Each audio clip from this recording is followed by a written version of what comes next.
Hello and welcome to the full moon forecast for the full moon in Gemini on December 4th, 2025 at 13 degrees of Gemini. I am Cawnawyn Mor, your astrologer, and today I'm giving a walkthrough of what the chart looks like, sort of an introductory education on how I go about reading charts when I have seen them for the first time, and hopefully can provide some instruction to you if you're learning astrology, learning how to read the chart, and also giving a forecast as an eclectic witch, what I am seeing in the stars for this moon. So let's jump into some full moon energy.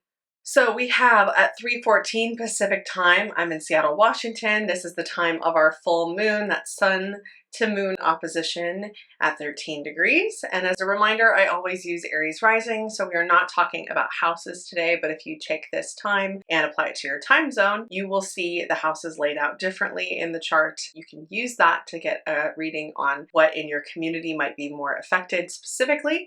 And you can also take this time and apply it to your chart as a bi-wheel and see where exactly in your own chart this is happening for you. Let me know in the comments, what house do you have Sagittarius and Gemini in, because that is the axis being activated. We talk about Sagittarius and Gemini as an axis. I think of this as the axis of knowledge, of exploration, of curiosity. This is a very playful axis. Sagittarius and Gemini have very youthful, playful energy, expansive energy, curious energy. And so Gemini is kind of thought to be that gatherer of all things, all data, all parts, and wanting to know more and seek out more and having a beginner's mind and playfully experimenting with life. And then Sagittarius is often thought to be that world explorer, philosopher, and teacher. So somebody that goes out and exposes themselves to lots of different things, different cultures, different people, different philosophies, all to assess and boil down to themselves, like, what is their truth? What is the truth living out there in the world? And so where these two signs differ, of course, is Gemini tends to get very micro, can take all those tiny details. This is a mercurial sign, so all the data, all the ideas, all the thoughts, and of course it's air, so it's expressive and it wants to share and talk and network and connect. When we think about the twins connecting, right, this is connecting with siblings and with friends and with neighbors, with people that are close, especially in our youth. And then when we take Sagittarius, this is that connection really spread, and Sagittarius can think very big picture, and sometimes Gemini really needs to think the more big picture and more overarching themes instead of getting so into the details. And then also Sagittarius sometimes really needs to think more about the details instead of being so broad-minded, because the details, the small little pieces, of course, are how the big picture is made. So they really support and they benefit each other. And I do think that personally, this is one of the axes that I see as getting along better than some others where the differences are so stark and so crazy. This axis, I feel like they're fueling each other. So I'm even feeling this with the spirit of this full moon, where there's a lightness to it. It doesn't feel as heavy as some of the moons we've had previously, especially with the eclipse season we had in the fall. Of course, because this is a sun-moon opposition, I say this every time, but we're going to see this playing out in relationships. So you may be embodying this archetype of the sun in Sagittarius. Perhaps you're teaching, you're sharing, you're exploring, you're striving for higher forms of education, you know, the moral constructs of what your life is. Are you walking the walk and talking the talk? And there are these big picture ideas. This is also a big dreamer's energy too, right? They can see like so far into the distance. We've reached, you know, right before winter, this mutable season heading into winter, leaves have fallen and Sagittarius sees those long distances. So this is a big dreamer sign, a big idea sign, an exaggerating sign. And maybe you're standing in this place or you're being met with that energy, because on the other side here, the moon is saying, well, wait, hold on. Like, it's not even really saying wait. It's saying, I need to collect everything. Like, I can't make the decision yet. Like, even though you're giving me a big picture, I haven't made my pros and cons list. I haven't distilled down what the facts are. Well, both of these signs have this expansive energy. The moon in Gemini feels much more comfortable when it can be in a place that is cerebral. It's not getting so passionate or so fiery. It's not relying on its intuition, it's relying on logic. And Sagittarius is a fire sign, so it's relying on that gut drive, that feeling that says like, I believe in it, therefore it's true. Gemini says, well, where are the facts? Where are the where are the receipts? You know, perhaps also Gemini saying, well, have you considered this? Have you thought about this? Gemini can be a bit of a devil's advocate, can also speak behind other people's backs. There's gossip, right? The sort of two-faced nature of Gemini when it's in its shadow form. And so while Sagittarius aims for what is right, what is true, to the point of sometimes in its shadow form being dogmatic, Gemini can say, I have all the details, I have all the data, therefore I have leverage. And so I'll say something here, and I might say something different over here and have the two meet the way I want them to. I don't find Gemini to be incredibly manipulative on purpose, although that's not always the case. But because of the dual nature of it and the amount of data that Gemini collects, as well as its capacity to really challenge with the opposing side. Why? Because it's detached from it. It's not feeling super connected to a belief like Sagittarius does. Gemini can look at all the facts and say, well, this is what the whole picture looks like, and I can see this side just as easily as I can see this side because they both have facts to line it up. And it's important that we have Gemini to challenge us with data, with information, to show us the polarity of the other side. Sagittarius can have a really hard time with that. It doesn't even want to bother itself. It knows what's right and it goes what's after it. So these are kind of the two archetypes. I went into further detail with these because this is what we're being confronted with right now in terms of two sides of contradiction you might be in, or a confrontation.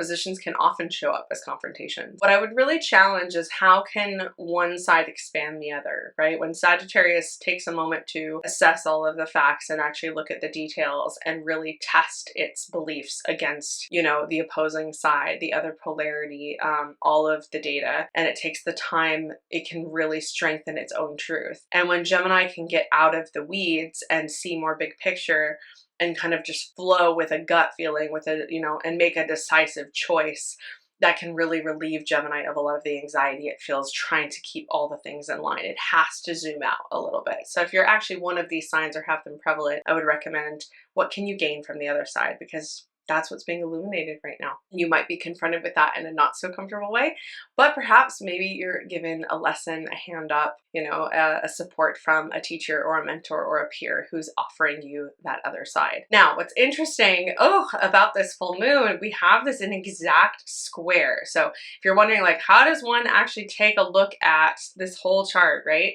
Well, we started with the main point, which is this sun-moon opposition. I went into that. And the first thing that's standing out to me in terms of where to go next is this giant square we have in the sky, because as you can see, the moon is at 13, the south node is at 13 Virgo, sun at 13 Sagittarius, and the north node is at 13 Pisces. This tells me that we are in a grand mutable square in this full moon, like exact with the nodes. So something about this is really a turning point energy. When I see a square with the nodes, this can often come as a shove or push or prod into, you need to make decisive action because the universe, you know, evolution is challenging you with what are you going to choose? There's a fork in the road, essentially, and now is your time to pick. It could be as serious as the, you know, trajectory of your career, and it could be as minor as if you're going to wear a coat today. Like, because it's cold outside. So it doesn't have to be major, but what's interesting about nodes is whether or not it is seen or unseen in the moment, oftentimes these decisions do have massive rippling effects that go into the next weeks and months and even years of our life. So something that you decide right now under this full moon may not seem of huge significance, but it actually could pave the way for something much grander. So if you're in a position where you are really considering, I would say this is the full moon to get the exposure on the data you need. So illuminate yourself, go seek advice, go seek input, go seek data to make a better informed decision, but don't allow the stress of all of that data to keep you in paralysis of indecision. Go with the intuitive feeling, go with the gut. You gather everything you can and you make the best decision and you walk forward with that knowledge that you can make that intuitive choice. Because Gemini's biggest hurdle is its indecision. It doesn't want to choose. That's how you kill a Gemini. As my mentor, Meredith from Soul Navigation says, she is a great astrologer. Please go follow her. But Meredith talks about how the moon in Gemini, or any Gemini placement, the way you kill a Gemini is you make them pick one. And what I want to challenge you with is, if you are in a decision of you have to pick one, can you pick both? Is there a way to balance both? That's not to put a bunch on your shoulders. It's really to say, are you choosing to look at this extremely black and white when actually there can be a blend of both? Because that's the thing with mutable signs. Mutable signs are changeable. Yes, you might make this decision now and it could have this effect, but perhaps you make this decision, you learn what you were meant to learn from it, which is that you need to make a different decision and you change course, right? this decision now is still affecting whatever is coming later. So don't overthink it to the point where like, oh my God, I have to pick right or else my whole life is going to be ruined. No, this is mutable. So the point is to remain flexible, nimble like bamboo, and like allow the wind to move you a little bit, not be so brittle in your paralysis or in your staunch dogmatic belief of this is the truth, this is the way. We have to allow for some flexibility here. And keep in mind that because these nodes are being activated, you know, Virgo South Node has been teaching us all about where we can and actually can't control, the parts of our lives that we would really like to be neat and tidy and planned out perfectly, and to have all of, you know, the dangers sussed out before we even make a decision, how that is a fallacy, how that's not really real, and how we have to allow the space for North Node Pisces, the mess, a faith in something unseen, but you know, we're building this unshakable faith within inside of us that says, I'm going to believe it anyway. It seems a little delusional, but I'm going to step forward and allow for the mess to occur. So remember that this moon has a bit of this mess signature in it, where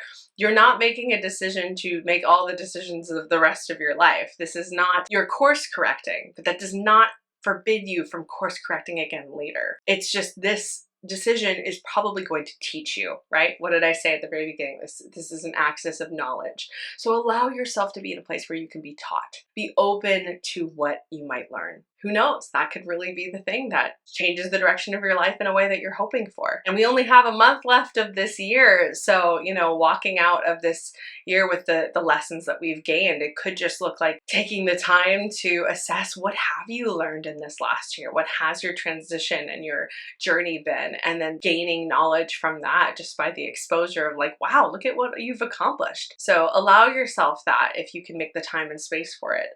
Okay, what else am I seeing, right? So while the moon and the sun itself are pretty much exclusively making these aspects, if we want to dive a little further into the moon, I'm going to go look at the rulers. So our ruler of the moon, right, in its full phase is this Mercury in Scorpio. And look at that. It's out of retrograde, thank goodness, moving kind of slowly, but it's really going to pick up speed and get out of its shadow. So we are wrapping up these lessons that we've had in the last month during Mercury retrograde, which lasted most of November. So you might be seeing this closing out, this ending of chapter energy here.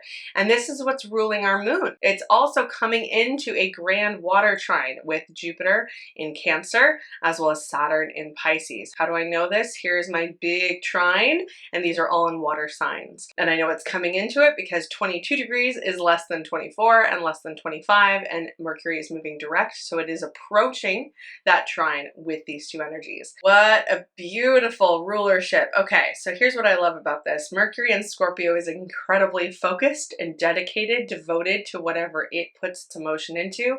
And when I say focused, I'm not just talking about it's sitting down at the computer like in the flow state. It is so narrowly zeroed in on what it is it needs, wants, desires, and it is going for that thing with the precision of a sniper. Whatever is actually like causing maybe an obsessive quality to you, something that you feel really like you want to immerse yourself in. There might be a symbol there for like a cue for like follow that lead. That is a huge magnet, and to not try to fight against it, let yourself have the space to investigate it further. We talked about this being an axis of knowledge in terms of the moon, and our ruler is really begging, asking, demanding of us to dive deep into whatever that thing is. Like, get really hyper specific. And that might mean looking like, you know, if you're making this choice, what would the outcome specifically need to look like? Clarifying your momentum, your direction that you're going in. So if I make this choice, I'm going to set it up so it looks like this, and that is the outcome. Remember too, of course, because we're dealing with flexibility, that might need to change, but that level of precision where you're steering your personal ship to is only going to aid you. Mercury is really inviting us to step into that place. And what I love about the trine here is, first of all, it's saying following your intuition, following your inner emotions to guide you. Let yourself feel the emotions. Maybe it's anger or grief. It could look like, you know, even jealousy. Jealousy can be a great motivator to figure out what it is you're into, what it is you actually really want, desire, covet. Try to look at it with that Gemini moon of objectivity and say like, well, these are the facts. These are the things I am really interested in, that I really want, and they have it. And how can I apply that to myself. This is the direction I want to go in. There's a reason why I'm feeling this jealousy or this rage or this grief or this happiness, this joy, this, peace, this, whatever it looks like. Following those emotions as a guide toward your decision making, which again kind of backs off of the logic portion of it, right? Gemini moon wants logic to be the guiding factor, but there has to be this recognition of deeper emotion. And you can look at that very logically, but you still need to feel it. You can't just like bottle it up and expect it to just sit there. That might even look like the Sagittarius sun, that flame kind of coming out. So many things, I know, but I want to get to the sun's ruler, which is Jupiter, also down here. So look at our rulers are in a really lovely aspect to each other. I like this a lot. In a trine to each other, they're expanding. So Jupiter in Cancer is saying like, have you thought about what makes you more secure? Have you thought about, feeling safer, feeling more nurtured? And that can be part of this process. Maybe it's nurturing yourself by giving yourself the space to think and consider these feelings and to dive into it, or to just dive into whatever obsessive thing that you might be drawn to right now, whatever is magnetizing you to it. There's a sense of optimism here. What I like is that Saturn also, though, is involved in a happy aspect. So there's still an element of groundedness, even though it might look like a groundedness in a belief of, I just believe it to be so. I have an unshakable faith. Like there's a structure to that still. It's still valid. It still holds water, a lot of water, as we can see. But Jupiter is expanding us and saying we can make that time, that space, that energy for ourselves. And Saturn reminds us to be temperate with that and to not get, not to the point where we're losing ourselves in, I'm just going to nurture myself. I'm going to just like feel all my feelings, have them be overwhelming. It might feel overwhelming because it's Jupiter. Jupiter expands all it touches, and maybe you weren't quite ready for that. But what it could do is provide you with that construct, with that new foundation in knowledge that gives you the security that you're craving. Really what I'm seeing here is a need for balance, acknowledgement. So acknowledging the emotions running. You see how much like watery actually truly this moon is. So an acknowledgement of the emotion, where is it coming from, an assessment of that, a recognition, a space held for it. But then taking that in a logical sense and allowing it to drive us forward with that inner fire. So I would say in this moon, if you're being met with the illogical, if you're being met with the dramatic gossip, if you're being met with things that feel threatening, or you're being starved of what you need, really assess the emotions as objectively as you can and allow that to guide you toward your decision-making process on how you're going to handle it, nurture and heal yourself and protect yourself in this situation, what steps you're going to take going forward. Because the emotions are what is driving this moon. That is very much a core part of this opposition. But this axis is being activated in asking us the further question of, well, what are you going to do about it? And how can you look at this a little more objectively? Like, what is the real truth here? Are they acting this way because they hate you? Or are they acting this way because they actually have a lot of insecurity? Right? Is this happening to you because life is unfair and you're cursed? Or is this happening to you perhaps because of a series of decisions you made that have now landed you here, and it is time to make some new decisions and shift your character a little bit to protect yourself better in the future? Right? These are the questions that we can approach logically, but the emotions are what is cluing us into, sending our signal, our body's signal to our mind, hey, something needs to shift. And once again, square, that major square in mutable signs, this is a shifting full moon. This full moon is a turning point. We are at that fork in the road. So what are you going to do with it? The last thing I just want to touch on, we have Jupiter, our ruler, and Mercury, our ruler. So Jupiter is our sun's ruler. Mercury is our moon's ruler. They are both talking to, you see Jupiter here is in this square to Chiron, and it will catch up to it. It's in a closing square because Jupiter right now is retrograde. So a lot of this is probably going to feel very internal, a lot of internal process. Again, don't let the anxiety, that paralysis of indecision plague you. Try to rely on your gut, rely on your intuition to make a choice. But we have it in square to Chiron. And here's Mercury. This is what we call inconjunct or quincunx, because Mercury in Scorpio and Chiron in Aries, they don't share anything in common, except these two do actually. They share a ruler in common, but that's aside. So these two are in kind of each other's blind spot, actually. It's like they're speaking two different languages and they're trying to communicate, and nothing is really getting communicated other than maybe frustration or bitterness. So if I look at this, I'm seeing that there's this annoyance, this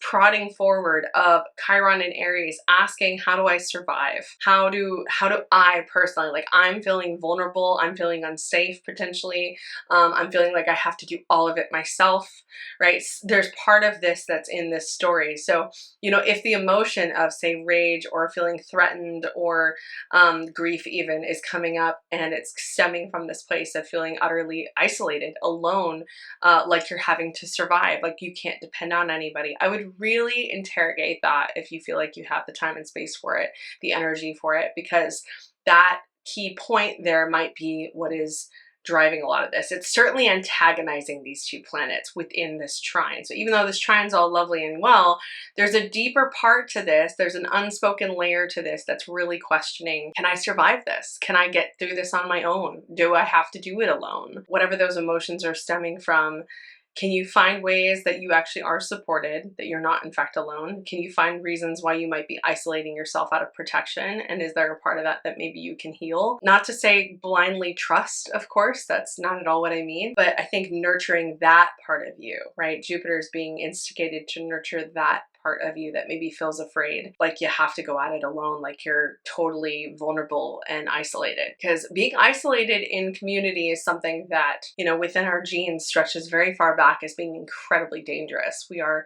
community-driven people. We have it built into our genes that isolation can mean death. So if that kind of survival instinct is being instigated, prodded, I would really assess, where is that coming from? Is it real? Is it true? Try to look at it with that objectivity and see if there's some healing you can bring to yourself, and just allowing the space to say, I am safe, my body is safe, if you are in a place where you truly feel safe. And if you don't, how can you change that situation to make yourself feel safe, or ask for the help?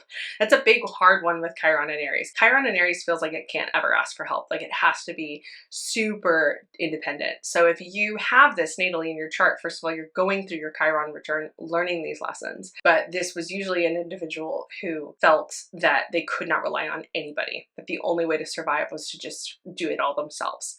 And their whole lesson is around learning how to ask for help, because we can't possibly do it all by ourselves. It might need to look like asking for help and getting over a sense of pride and having that be, you know, a discomfort in order to actually care for the self. And that's where I see this square happening differently. And, you know, it could be an annoyance to whatever you're focused on, because that focus could say, no, I can handle this all on my own. I'll do it.